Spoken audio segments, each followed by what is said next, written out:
The tools, basically, we have the healthy diet campaigns, where we are talking about promoting or creating awareness to the masses so that they understand what we are talking about, nutritious foods or healthy diets.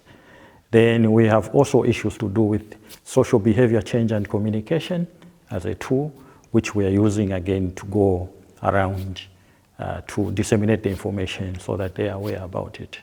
And then it does not only end to the communities, but we are also looking at the higher level, the politicians, the advocacy aspect of it.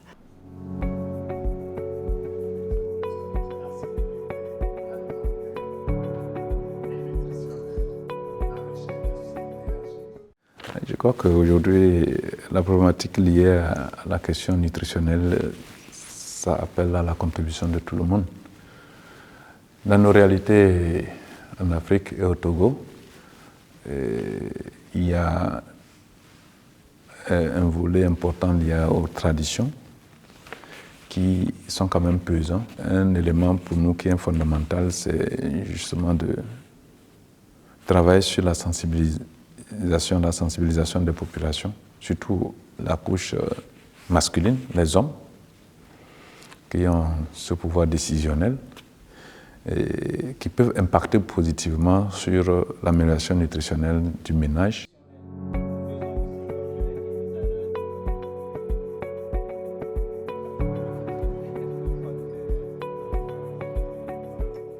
Alors, chez nous, au Burkina Faso, l'accès à des aliments sains, effectivement, a relativement évolué dans la mesure où nous faisons beaucoup de promotion des bonnes pratiques qui passent à la radio, à la télévision, sur les différentes affiches, pour pouvoir changer les mentalités des gens, pour pouvoir tenir la population au courant de ce qu'il faut bien manger pour pouvoir rester en bonne santé. Je parle aussi de la promotion du sport que nous sommes en train de faire. Ça veut dire que ces choix-là ont évolué au fur et à mesure que nous avons mené des grandes campagnes de sensibilisation, de promotion et d'éducation nutritionnelle de façon globale.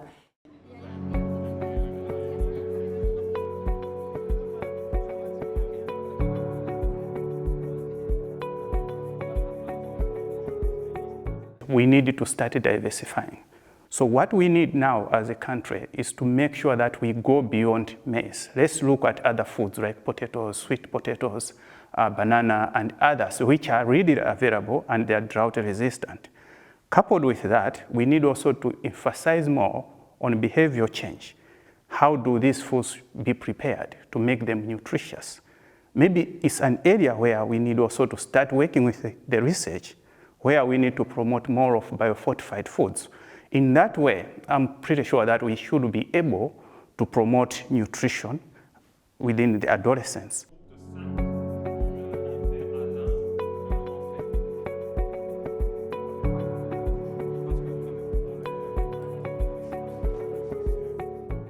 Pour augmenter la productivité des petites fermes, il faut d'abord avoir un circuit renforcé des chaînes des intrants, d'approvisionnement des intrants.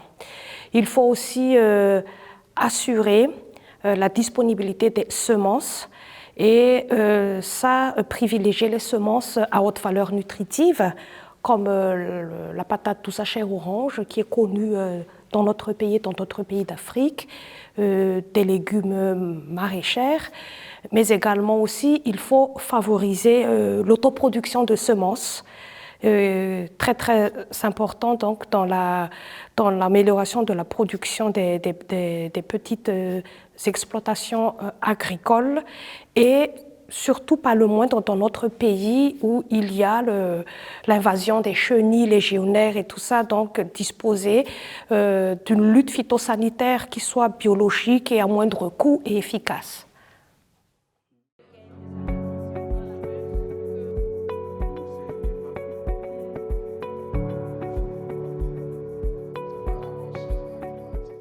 The challenge is we have several that we can see. The first healthy diet food is also always expensive. So that the poor people could not afford to healthy diet due to the price of food increase recently, as well as the healthy food is more expensive than the normal food. So what we are trying to do is just to encourage and promote the food available and accessible and affordable to the people through technology development, research development, as well as use technology to improve the agricultural productivity, especially on healthy food.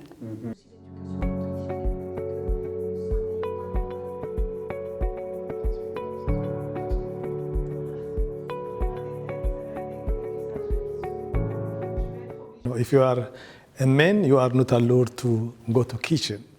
That means the workload on women is very, very high. This is one area where women need to be involved, especially teaching women to assist their wives, especially when they are pregnant and lactating times.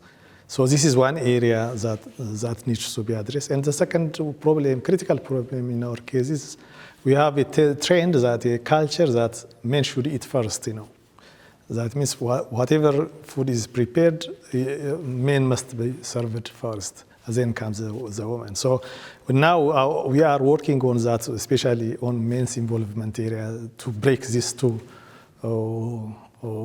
wrong perceptions.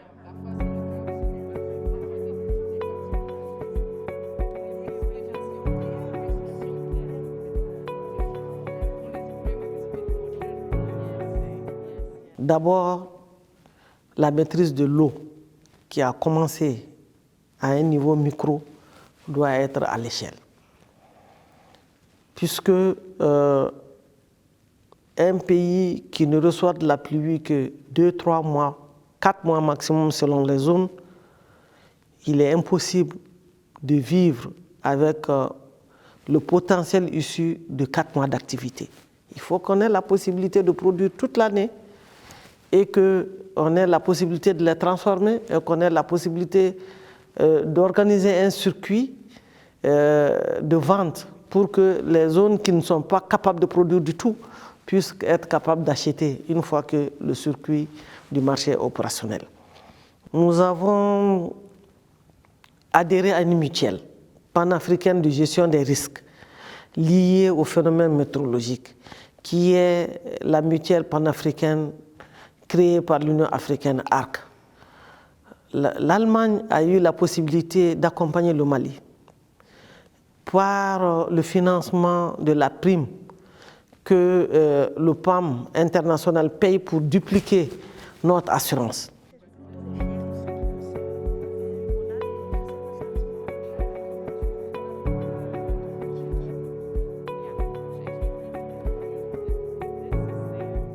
Je voudrais parler des personnes qui hier étaient désavantagées parce qu'ils n'ont pas forcément l'accès aux terres pour pouvoir cultiver, faire les petites cultures.